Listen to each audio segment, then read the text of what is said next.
السلام عليكم ورحمة الله وبركاته مشاهدينا الكرام أينما كنتم ورحمة الله وبركاته. طبعا حلقة اليوم جدا مهمة وحلقة تاريخية من مقر مضيف أحد قبائل أو عشائر عفوا آل عياش. آل عياش هي القلب الرئيسي لعشائر أو إمارة عنزة. عندما تتحدث عن إمارة عنزة يلوح إليك اسم عشائر آل عياش. طبعا اختارنا اليوم أهم وأحد مشايخ ورموز عشائر آل عياش، الشيخ نور لهمود آل مسعر، أحد رموز ومشايخ عشائر آل عياش. وكما قلت آل عياش هي القلب النابض لإمارة عنزة. حياك الله شيخنا العزيز. أهلا وسهلا، حفظك الله شيخنا. بسم الله الرحمن الرحيم، والصلاة والسلام على أشرف الأنبياء والمرسلين محمد وآله الطيبين الطاهرين. أنا أرحب شخصيا بكم وبقناتكم الموقرة حفظك الله. بشكل خاص، ويرحبون العياش بشكل عام بكم أيضا. خليك الله. يا أهلا وسهلا، وكل خطوة بألف هلا، مع متاعب الطريق، مع متاعب السفر، مع ما هذا أهلا وسهلا ألف مرة. حفظك الله حضرة الشيخ. شيخنا عشائر إمارة عنزة بصورة عامة، نعم. يعني تتكون من كم قبيلة، وتسلسل عشائر أو قبيلة آل عياش من ضمن قبائل إمارة عنزة. أريد تعطيني نبذة تفصيلية عن إمارة عنزة من البداية. طبعا نعم. قبيلة عنزة نعم تتفرع بها عدة خلينا نقول لك قبائل أو عشائر. نعم. عشائر يعني هسه لو طلع لك المشجر كأنما أغلب عشائر العراق راح تكون من عنزة، أغلبها تقريبا. ولهذا تعتبر عشائر العياش جزء من قبيلة عنزة، جزء من قبيلة، لأنه قبيلة عشائر العياش من تتسلسل وياها إلى أن توصل إلى مركز الدهامشة اللي هي العياش، جزء من الدهامشة مجرى. أيضا الدهامشة يرجعون إلى قبائل عنزة، أيضا هم تتسلسل. يعني هسه يقول آل عياش هي جزء من الدهامشة؟ أي نعم. من الدهامشة نعم. جزء من عشائر الدهامشة. الدهامشة لهم تاريخ ولهم هذا، وأيضا آل عياش لهم تاريخ ولهم رجالات ولهم شيوخهم ولهم هذا موجود. ولهذا متسلسل، هذا التسلسل لو تابعه لا كأنما من العياش أو من العياش للدهامشة فت 5 أو 6 أو 7 أظهر، من الدهامشة لعنزة فت 5 أو 7 أظهر وتوصل قبيلة عنزة. هيك نعم يعني. نعم. وهسه لو طلع لك المشجر كأنما شوف واحد واحد واحد إلى تسلسل إلى أن توصل للعياش. العياش تسمية العياش ما أجت اعتباطا. نعم. شلون صارت؟ انه جدهم اللي هو محمد في بلاد الحجاز مر سنة قحط او خلينا نقول جوع او كذا، فهو مكن الناس اللي حوله من الحنطة او الطحين او كذا، فالناس اللي جوعان يروح هو جمعة اسمه عد عيش، تعرف انت لهجة هذا بدو العيش. وين العيش؟ عد العيش، عد العياش. هو كلمة احنا نسميه خبز. نعم. المصريين لحد الان يسمونه العيش. نعم. يعني هو جاي هو اساسا العيش. العيش هي حتى اللهجة البدوية. نعم. هي انه ولهذا مشت تسمية العياش من كرمهم. نعم. من هالصفة هاي اللي تميزوا بها. ولهذا انقل لك انه آل عياش صفتين مهمتين عندهم، صفة الكرم وصفة الشجاعة. هاي صفات متميزة، وهي عشيرة أصيلة ترجع نسبها إلى العدنانيين، من تتسلسل إلى عنزة وإلى أن توصل إلى عدنان. هي قبائل عنزة توصل إلى عدنان السلام. نعم. أغلب طبعا العياش مو بس بالعراق، لا بالسعودية وحتى بالكويت وحتى باليمن وحتى بليبيا وحتى هذا بالنسبة للوطن العربي. ولكن عموميتهم الآن بالسعودية. هسه ان شاء الله اخواننا بالسعوديه دائما يتواصلون وياي. نعم. يشوفون لقاءاتنا دائما يتصلون بي على مود اللقاءات اللي مسويها مع شيوخ ورموز عشائر او اماره رجالات عنزه. نعم. فان شاء الله يسمعون هذا الحديث، ان شاء الله ننزل هاي الحلقه وان شاء الله تعجبهم، لان هاي يعني اول شيخ يعني ينطي عنزه انها هي منبعها من السعوديه، وانها هي من اهم عشائر القبائل اللي متصله بعشائر اماره عنزه في السعوديه وخصوصا الدهامشه. اي نعم. شيخنا؟ نعم. انا ليش اقول لك شيء؟ الان من اقول لك على عموميه العياش، عموميه العياش مو هنا بالسعوديه، بالعراق ماكو عموميه للعياش. بس عموميه العياش عند الضبيان اللي هو الشيخ الان ندى الضبيان هو شيخ عام على العياش بالسعوديه، بينما عندنا بالعراق لا. العراق هسه ما عندكم شيخ عام لعشائر بالعياش. هنا العياش بالعراق عشيرتين، عشيرة آل إبراهيم وعشيرة آل سليم. نعم. هاي العشيرتين، وكل عشيرة من هالعشائر لها شيوخها ولها رجالها. نعم. تريد أفصل لك طبعا. نعم. شيخ بالنسبة لا سليم اللي هو أنا من عندهم. نعم. من عشيرة آل سليم، إنه شيخهم العام هو ذاك الوقت زهير آل سلطان. نعم. وصار خلفه المرحوم ثامر، والآن الشيخ عبد العدي آل زهير شيخ عموم آل سليم. الآن عندنا وآل السيم تتفرع أيضا يسكن الديوانية. اي نعم. وآل السيم تتفرع إلى 4 عشائر. نعم. آل السيم تتفرع عشيرة آل أبو حسين، وعشيرة آل غباش، وعشيرة آل مهنا، وعشيرة آل بصريح. هاي بالنسبة لعشائر آل السيم. آل السيم هاي اللي بالديوانية. نعم. مع ما هذا اكو عندهم بالبصرة واكو بالناصرية. بس هسه ثقل آل عياش هو بالديوانية. اي نعم. نعم ثقل آل عياش الآن بمحافظة الديوانية وفي شنافية والحمزة. نعم. في قضاء الحمزة وناحية أغلبهم، وقسم منهم بالشامية، وقسم منهم يعني بالنسبة للديوانية. وإنما أكو لا عشائر العياش بالنجف، أكو عشائر العياش بكربلاء، أكو عشائر العياش بالسماوة، أكو عشائر العياش بالناصرية، أكو عشائر العياش بالبصرة. الآن كلهم بس هم شنو قسم منهم من آل سليم، من عشائر آل سليم، وقسم منهم من عشائر آل إبراهيم. آل إبراهيم منو اللي عشائر آل إبراهيم نصيفتين، آل إبراهيم. نعم. آل معتوق وآل مساعد. آل معتوق الآن ترأسهم آل نوني. آل نوني يعني آل نوني هنا الآن عندنا آل رواق وآل ستار. نعم. اللي هم هسه الآن موجودين. نعم. وآل مساعدي ترأسهم شيخ حاتم آل صدام. شيخ حاتم آل صدام. هذول من عشائر آل إبراهيم. هاي حقائقنا الآن اللي وطبعا هذه من أسولف لك إياها أني ما أسولف لك إياها اجتهادا. نعم. أنا عندي أدلة تاريخية موثقة من سنوات الستينات. يعني الآن هسه عندي وثيقة ثانية مسوينها آل عياش. آل عياش هم اللي هم آل السيم وآل إبراهيم.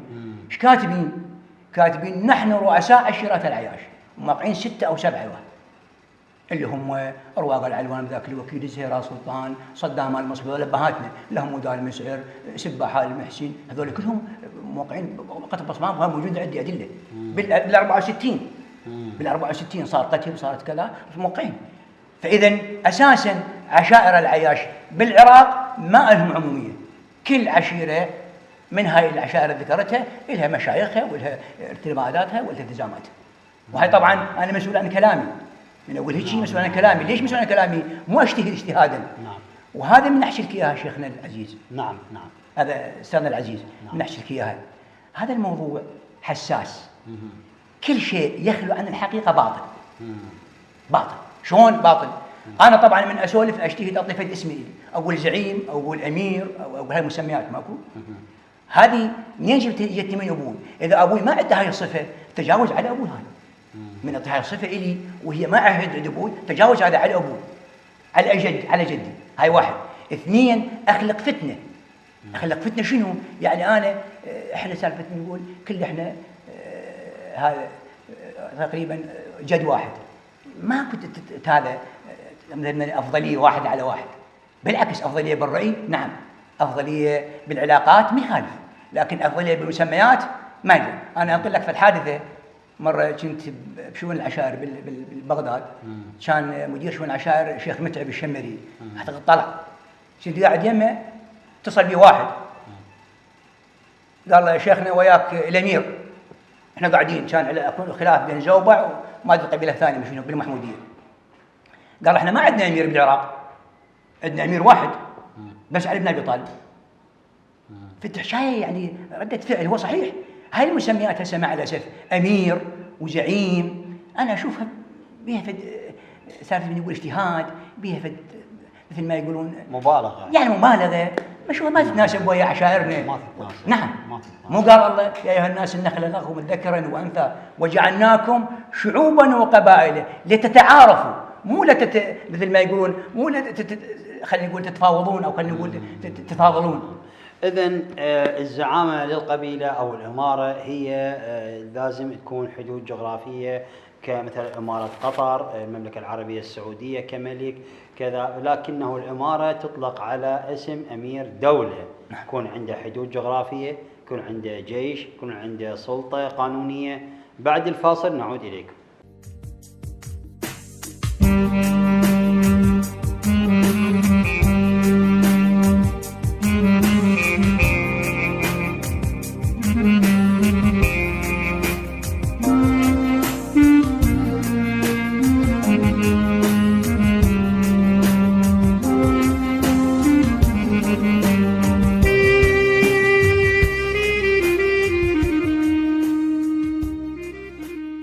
حياكم الله مشاهدينا الكرام، نعود إليكم بعد هذا الفاصل القصير. والشيخ نور لهمود آل مسعر أحد شيوخ ورموز قبيلة آل عياش العنزية. حياك الله مرة ثانية. أهلا وسهلا. خليك الله يحفظك الله. الوالد الشيخ لهمود آل مسعر العياشي توفى سنة بتاريخ 1/3/79 كما موجود في الصورة. شو تعلمت من عنده؟ علاقاته مع العشائر الأخرى، مواقفه العشائرية؟ نعم. طبعا أنا ما أريد أبالغ ولا بس أنا حقائق، وهاي أعتقد أغلب الناس الكبار سنا اللي هم متعايشين ويا الوالد أعتقد يذكرونها، اللي لأنه أنا مواليد 59. نعم. يعني عشت ويا أبوي بالعشرينيات عمري، ولكن رافقته مثل ما يقولون بآخر سنينه. فاللي افتهمته من والدي أنه عنده صفة الحكمة عند آل عياش. رأي آل عياش أو آراء آل عياش يأخذون من لهمود آل مسعر، ومو بس آل عياش. اللي افتهمتها أنه من الناس حتى قبائل شبشة اللي هي بني عارض وبني سلامة وخفاجة يتمسكون برأي لهمود آل مسعر. وطبعا هذا دليل عندي أنا. الدليل شنو؟ أنقل لك حادثة صارت معركة بالستينيات ويا بن حشيم، بني عارض ويا بن حشيم، وصارت حلف تعرف حلف عندنا هنا آل عياش وبني عارض وبني سلامة وخفاجة 4 عشائر يسمونها شبشة. حلف هذا حلفوا صاروا ويا ضد بن حشيم. بن حشيم اللي هم عشائر العاجيب، وصارت معركة. المعركة طاولت أكثر من 4-5 أيام، صارت بها قتول، وبعدين دخلوا بها السادة ودخلت بها الناس اللي هذا. توقف المعركة وصار تفاوض. اجتمعوا هاي العشائر من عند الخزاعل عند مضيف على شعلان بالحمزة، فقالوا احنا نريد من يفاوض بني حشيم، من يفاوض بني حشيم، نريد لنا شخصيات تفاوض بني حشيم. من يفاوض بني حشيم؟ نعم. ياهو تعرف انت بالنسبة للوالد مو شيخ آل عياش، وانا ما هو احد شيوخ آل عياش. فصار الاختيار قام على شعلان وبكتت على شعلان علم من اعلام العراق، الشيخ خزاعل عام. قال له خال الهمود انت تروح تفاوض بن حشيم. نعم. واعتقد يقولون الشخصيه الثانيه انه عبد الله المريهج اللي هو احد شيوخ بني سلامه ايضا صار وياه. صار تفاوض انه يتفاوض لهمود آل مسعر عن شبشه، او خلينا نقول عن هاي المشكله لهمود آل مسعر، واللي يقولون عبد الله المريهج ما ادري يعني حقيقه ما اعرفه، يتفاوض ويا بني حشيم اللي بني حشيم اللي هم محافظه السماوه. فهذه دليل على انه عنده مثل ما يقولون الخبره والحكمه هذا اللي يذكر الحادثه اللي صارت ويا الوالد، اضافه الى انه استشارته بكل الامور اللي اعرفها انا داخل آل عياش وخارجه. واشوف انا دائما، والدليل على هذا طبعا الدليل هذا اشوف سواني آل عياش وقراراتهم اغلب عندنا موجوده، عنده فايل بوكس موجود عندي، فايل بوكس اغلبها قراراتهم عند لهمود آل مسعر. الان هسه توقيع الارواق آل علوان مسوي قرار، توقيع لزهير آل سلطان. هو لك وثائق هاي وثيقة، أنا هاي وثيقة، هسه هاي وثيقة موقعين بها العياش بصمة بال64 كاتبين نحن رؤساء عشيرة العياش بال64 على قتل صاير بيناتهم. تشتكي في الأسماء، تشتكي في الأسماء، هاي طبعا أسماء أبهاتنا، رواق وصدام وزهير وسباح مو هذول كلهم أبهاتنا، إحنا اللي بقينا كاتبين رؤساء مو. فإذا هاي وثيقة بال64 هي، بينما القتل عدال إبراهيم مو عدال السيم اللي هم أعمامنا خلينا نقول. إضافة إلى أنه يعني سالفة من يقول هذا الفايل بوكس اللي عندي الموجود مثلا، هذه الاتفاقيات انهم بيناتهم هاي بالجمهوريه، هاي اللي على السيم تخص مثلا. انا اشوف هوايه يعني وثائق عندي الوالد تخص العياش. نعم. زين هو لا يقرا ويكتب حتى انه هو يكتب، وانما الظاهر هو يسوق القرارات وتبقى عنده. هذا اللي اقول لك عنه، وما ابالغ بس انا اللي سمعته من حتى من العياش ما اعتقد ينكر هذا الموضوع. هذا بالنسبه اللي اذكر عن والده. هو رجل صانع قرار، من صناع القرار بالقبيله العياش. نعم. هو اللي نعم، هاي الصفه موجوده والان يستشهدون بها كل العياش، كل اغلب شيوخ العياش اللي موجودين الان وخاصه كبار السن يستشهدون بانه لهم ذا المسألة من صناع القرار، من اهل الحكمه، من المستشارين خلينا نقول بالاراء. هذا اللي ادري به انا. نعم. شيخنا قد عدد نفوس عشائر آل عياش في الديوانية؟ والله استاذنا العزيز انا من اعطيك فتره رقم اكون مسؤول عنه. نعم. وهذه بها صعوبه. بس انا اللي اقول لك انه انا اتذكر اكو فرد وثيقه لقيت قبل ثوره العشرين، وثيقه قبل ثوره العشرين. نعم. لقيتها عند آل زهير اللي هم شيوخ آل سليم. نعم. عن الكاتب ألماني ما أدري شو اسمه، المستشرق ألماني، مسوي فرد تعداد بكتها مقدم معلومات للبريطانيين، وبكتها قبل ثورة 20 بال 17 وبال 14 انه كاتب عدد سكان العياش 600 واحد. 600 ذاك الوقت. كيف ما هسه بالالاف، لكن ما اقول لك 10,000 20,000 كذب عليك. بس انا ادري الوثيقه هاي لقيت انه بكتها ذاك كان صغير الثامر هو يرأس العياش بذاك الوقت، انه آل عياش 600 واحد. هاي وثيقه طبعا موجوده بال 1917 لقيتها عند آل زهير اللي هم شيوخ آل سليم. هذا حقيقه، لكن ما استنتج اقول لك عدد كادر هذا انا تعفيني من العدد الموجود. عندكم رابطه عشائريه هنا، تجمع عشائري؟ اكو تجمع، اكو تعرف احنا قسم من شبابنا هسه من صار التطور وصار هذا الانترنت شكلوا رابطه قبيله العياش وكذا، بس هي خلينا نقول محدوده، لانه العياش صحيح هم قبل اساسا ناس زراعيين مزارعين، ناس رعاة اغنام، صحيح قبل. بس الان اكو تطور، الان كلها العشائر اغلبها. نعم الان بهم الطبيب زراعي، بهم الطبيب وبهم المهندس وبهم المدرس وبهم المحامي وبهم الان هاي حقائق، والحمد لله. هذا يرد الحمد والشكر انه ولدنا وشبابنا توسعوا علميا، اضافه الى اصالتهم بالعشائر العربيه. ما شاء الله ما شاء الله، الحمد لله. شيخنا شنو اصعب قضيه عشائريه مرت عليك خلال فتره مشيختك؟ اصعب هسه مو بس انا. نعم. اصعب شيء يصير على الشيخ. نعم. لما يصير له فرد قرار انت تحكم به. اليوم اللي نعانيه احنا نعانيه من يجون اثنين، اكيد واحد منهم باطل، لكن من تقول له باطل تلاقي فيه مشكله. يعاديك هذا، من تقول له باطل يعاديك.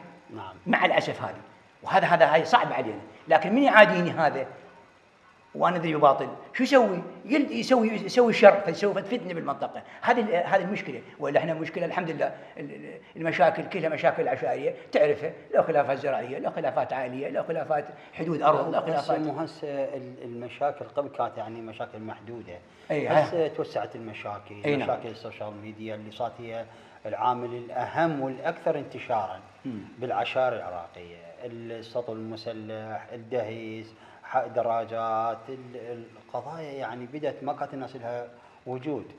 نعم. شنو رأيك بقانون الدقة العشائرية؟ والله سلبياته وإيجابياته. طبعا هذا القانون الدقة العشائرية لو الدولة تنفذه 100% والله أكون عين الصواب. والآن قاعد احنا نعاني منه، احنا نعاني الآن هسه من الدقة العشائرية. خلاف يصير بين عشيرتين أو بين اثنين او كذا، ايش يسوي؟ ما يروح لا على القانون ولا يلتجئ الى ديوان العشيره، وين يروح؟ يروح يلتجئ على سلاحه ويضرب صاحبه، ويروح ضحيتها واحد او اثنين. والله قانون الدقه العشائريه من المؤيدين ومن الناصرين ومن المنفذين اتمنى لهذا القانون، على شرط ان ينفذ باسرع وقت، على ان يكون القانون حازم وقوي. ان شاء الله. شيخنا العزيز، عندك شيء تضيفه بعد نهايه الحوار؟ انا ما اضيف الا ادعو كل العشائر وكل مشايخنا الاعزاء ان يلتزمون بتاريخهم، يلتزمون بتاريخ ابائهم، لانه ما يلتزم بتاريخ ابوه يتجاوز على ابوه، وتجاوز على ابوه ما حد يحترمه، اللي يتجاوز على ابوه ما حد يحترمه، لانه طلع عن تاريخ ابوه، واللي يتجاوز على عشيرته، وهذه تخلق لنا فتن ومشاكل. ونسال من الله انه كل العشائر تلتزم بقواعدها العشائريه. واخر دعوانا الحمد لله رب العالمين، والصلاه والسلام على اشرف الانبياء. اشكرك شيخنا. بعد ما عندك شيء تضيفه حتى لا تقول ما خلوني عندي شيء اقول انه ما خلوني. لا بالعكس، انا ما عندي اضافه الا انه ادعو لكم بالصحه والخير. اشكرك وادعو لكم بالتوفيق وبعملكم. اشكرك، جزاكم الله خير. حفظك الله شيخنا العزيز. أعزائي المشاهدين، في نهاية الحوار طبعا أقول إن المشيخة لا تأتي بقيمة مادية ولا بدرجة علمية ولا صدفة سياسية، وإنما حالة تاريخية يحددها التاريخ. الشيخ نور لهمود آل مسعر أحد رموز ومشايخ آل عياش، عادته كعادة والده وأجداده، أول من يخدم وآخر من يحكم. شكرا وإلى اللقاء.